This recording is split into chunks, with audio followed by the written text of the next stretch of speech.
সুপ্রিয় শিক্ষার্থী বন্ধুরা, রেডিয়াম সায়েন্স একাডেমির পক্ষ থেকে সবাইকে জানাই আন্তরিক প্রীতি, শুভেচ্ছা এবং অভিনন্দন। আজকে আমরা একটি বোর্ড পরীক্ষার সৃজনশীল প্রশ্ন সলিউশন করব ময়মনসিংহ বোর্ড 2022 সালের। তোমরা সৃজনশীল প্রশ্নটার দিকে একটু খেয়াল করো। বলে দেয়া আছে, একটি উত্তেজিত পরমাণুর ইলেকট্রন চতুর্থ শক্তি স্তর হতে দ্বিতীয় শক্তি স্তরে ফিরে আসার সময় তড়িৎচুম্বকীয় বিকিরণ ঘটে। ইলেকট্রনের ভর ও আধান দেয়া আছে যথাক্রমে 9.11 গুণন 10⁻31 কেজি এবং -1.6 গুণন 10⁻19 কুলম। শূন্য স্থানের ভেদনযোগ্যতা এপসাইলন নটের মান দেয়া আছে 8.854 গুণন 10⁻12 coulomb square per newton per metre square এবং প্লাঙ্কের ধ্রুবকের মান দেয়া আছে 6.63 গুণন 10⁻34 জুল সেকেন্ড এবং দৃশ্যমান আলোর তরঙ্গ দৈর্ঘ্যের সীমা দেয়া আছে 4 গুণন 10⁻7 মিটার হতে 8 গুণন 10⁻7 মিটার। উদ্দীপকটিতে বলে দেয়া আছে, একটি উত্তেজিত পরমাণুর ইলেকট্রন চতুর্থ শক্তি স্তর হতে দ্বিতীয় শক্তি স্তরে ফিরে আসার সময় সে তড়িৎচুম্বকীয় বিকিরণ করে। অর্থাৎ এই 4 নাম্বার কক্ষপথ হতে এই 2 নাম্বার কক্ষপথে যখন সে ফিরে আসে তখন এইখান থেকে সে তড়িৎচুম্বকীয় বিকিরণ করে।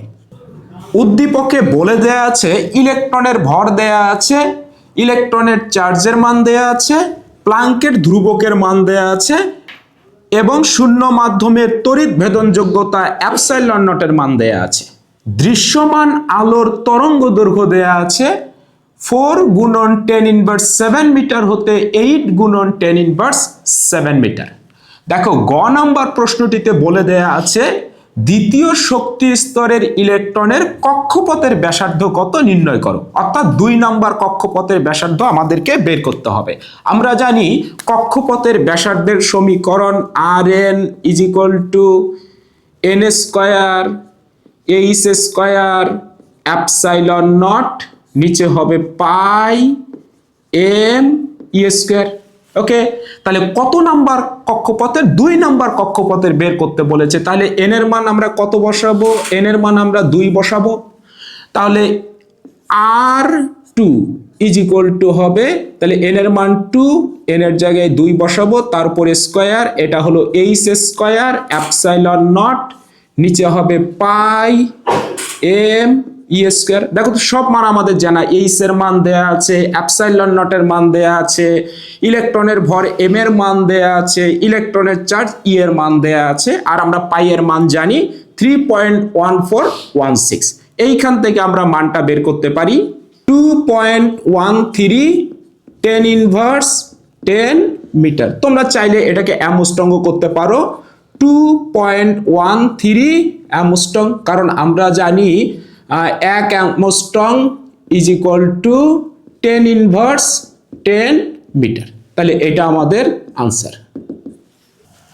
ঘ নাম্বার প্রশ্নটাতে আমাদের কাছ থেকে চেয়েছে, বলেছে এই উদ্দীপকে উল্লিখিত তড়িৎচুম্বকীয় যে বিকিরণটা হয়েছে এটা দৃশ্যমান আলোর হবে কিনা। তাহলে বলো তো, যে আলোটা নির্গত হয়েছে তড়িৎচুম্বকীয় বিকিরণ, এর আমার ল্যামডার মান বের করতে হবে। এই ল্যামডার মান আমরা বের করে দেখব এই দৃশ্যমান আলোর তরঙ্গ দৈর্ঘ্যের এই সীমার মধ্যে আছে কিনা। যদি থাকে তাহলে দৃশ্যমান আলো নির্গত হবে, আর যদি না থাকে তাহলে দৃশ্যমান আলো নির্গত হবে না।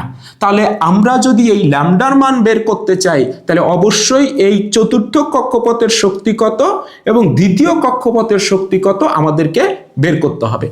তাহলে চলো তো আমরা E4 এর মান বের করি। আমাদের কক্ষপথের শক্তি রাশিমালা আমরা জানি En - m e⁴, নিচে হবে 8 n square h square epsilon naught square. Okay, তাহলে আমরা যদি 4 নাম্বার কক্ষপথের বের করি তাহলে E4 - m e⁴, নিচে হবে 8, বলো তো n এর মান কত হবে? 4, তারপরে square h square epsilon naught square, এই মানটা হবে 1.36 10 ইনভার্স 19 জুল। তাহলে এটা আমাদের 4 নম্বর কক্ষপথের শক্তি। সিমিলার ওয়েতে আমরা E2 এর মানটাও বের করতে পারি। দ্বিতীয় কক্ষপথের শক্তি কত ছিল? তাহলে E2 ইজ ইকুয়াল টু হবে মাইনাস উপরে m e⁴, নিচে হবে 8, n এর মান 2, n এর মান 2, তারপরে স্কয়ার, তারপরে হবে h square epsilon naught square. এই মানগুলো যদি আমরা বসিয়ে দেই তাহলে এই মানটা বের হবে 5.42 10 ইনভার্স 19 জুল। আমরা 4 নম্বর কক্ষপথের শক্তি পেয়ে গেছি, আমরা 2 নম্বর কক্ষপথের শক্তিও পেয়ে গেছি। তাহলে বলো তো যে বিকিরণটা নির্গত হয়েছে তার শক্তি কত, ই এর মান কত?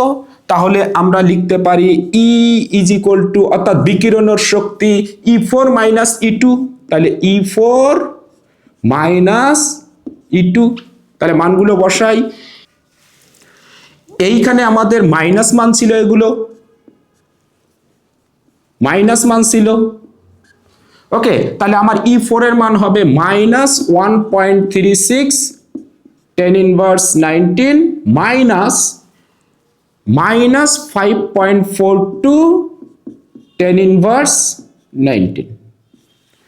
ওকে, তাহলে ই এর মানটা আমাদের বেরিয়ে যাবে 4.06 10 ইনভার্স 19 জুল। এটা আমাদের যে বিকিরণটা বেরিয়ে গেছে তার এনার্জি, নির্গত বিকিরণের শক্তি। বলো তো আমরা ই এর জায়গায় কি লিখতে পারি? ই এর জায়গায় আমরা লিখতে পারি hc ভাগ ল্যামডা। তাহলে ইজ ইকুয়াল টু হবে 4.06 10 ইনভার্স 19 জুল। এইখান থেকে আমরা এইচ এর মান জানি, সি এর মান জানি, আলোর বেগ, আর এইখান থেকে আমি ল্যামডার মানটা বের করতে পারি 4.9 10 ইনভার্স 7 মিটার। তাহলে বলো তো যে বিকিরণটা নির্গত হয়েছে তার তরঙ্গ দৈর্ঘ্য কত? 4.9 10 ইনভার্স 7। আর দৃশ্যমান আলোর তরঙ্গ দৈর্ঘ্যের সীমা ছিল 4 গুণন 10 ইনভার্স 7 হতে 8 গুণন 10 ইনভার্স 7। তাহলে এই মানটা কি এই লিমিটের মধ্যে আছে? আছে। তাহলে যে বিকিরণটা আমাদের নির্গত হয়েছে এটা কিন্তু আমাদের দৃশ্যমান আলো হবে।